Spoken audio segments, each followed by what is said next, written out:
Agora, um ponto aqui que eu acho legal também na pergunta da Maria Eulália, é essa pergunta, aproveitando até o gancho, né? Como você já comentou do diagnóstico, que ela pergunta aqui, no autismo, preciso tratar sempre com TO, fone, psicólogo?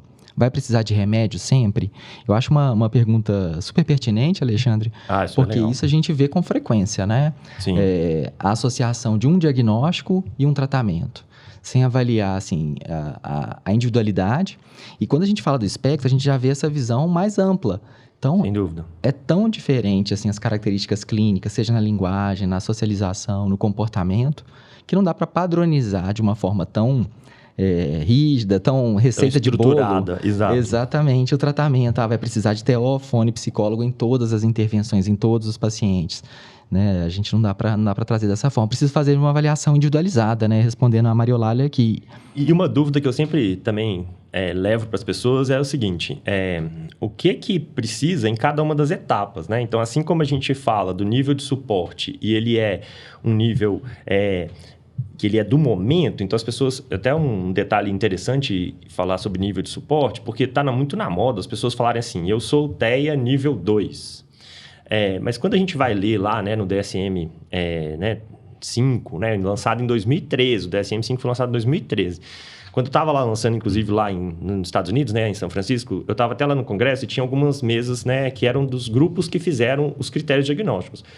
E no grupo lá de autismo, a gente via muito isso. Eles falavam que essa lógica de categorização, né, tentar sair daquele código binário entre autismo e Asperger e transformar num espectro, deixava também um desafio que era para poder dizer às pessoas, comunicar.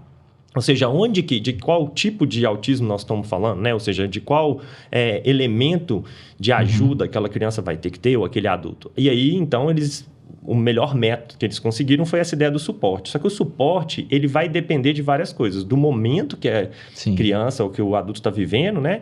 E principalmente também do contexto. Então, pode ser que alguém seja nível 2, por exemplo. Inclusive, o objetivo das terapias é sempre progredir, então, diminuindo o nível de suporte. Qualquer suporte que você vai dar, independente de estar falando do código, né, de nível de suporte. Então, ou seja, se eu dou suporte para uma criança desfraldar, o objetivo é que eu vou conseguindo cada vez menos suporte para daqui a pouco ela conseguir fazer o xixi sozinha no banheiro. Sim. Então, o objetivo é sempre que a gente consiga diminuir o suporte.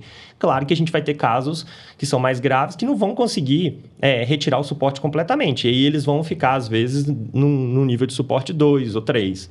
Só que a gente tem que entender que aquilo é do momento. Mas, por outro lado, o suporte não tem a ver com o sofrimento. Então, a gente tem que pensar muito isso, né? Às vezes, em psiquiatria, o sofrimento, ele não tem a ver com a gravidade. Quando a gente trabalha lá, né, Felipe, no hospital psiquiátrico, a gente vê muito isso. Chega um paciente eufórico lá, bipolar, ele está num quadro grave de mania, que a gente fala em bipolar, que precisou até de uma internação para proteger ele, inclusive, porque às vezes estava tendo relação sexual com pessoas estranhas, sem proteção, né, com risco de ter filho e doença e tudo mais.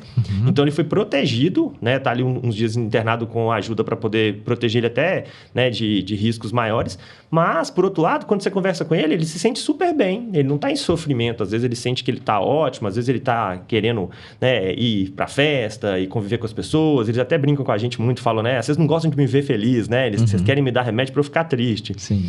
E o objetivo não é esse, né? Então, o sofrimento, às vezes no nível 1, ele até tem mais sofrimento, mais angústia com os desafios, e não necessariamente isso torna ele... ou seja, isso não é nível 2, porque ele tem mais sofrimento. Ele é nível 1 de suporte, porque o suporte... Às vezes ele mora sozinho, ele consegue fazer as coisas, a gente vê muito na internet, né? Pessoas que fazem vídeo, tem canal, conseguem informar, e às vezes moram até sozinhos, e aí eles falam que eles são nível 2 de suporte, mas não é bem isso. Isso não é esse é o trabalho que você tem de... né, lidar com o transtorno, a angústia que você tem, né, e as comorbidades. Às vezes a ansiedade pode ser muito maior, né, a depressão.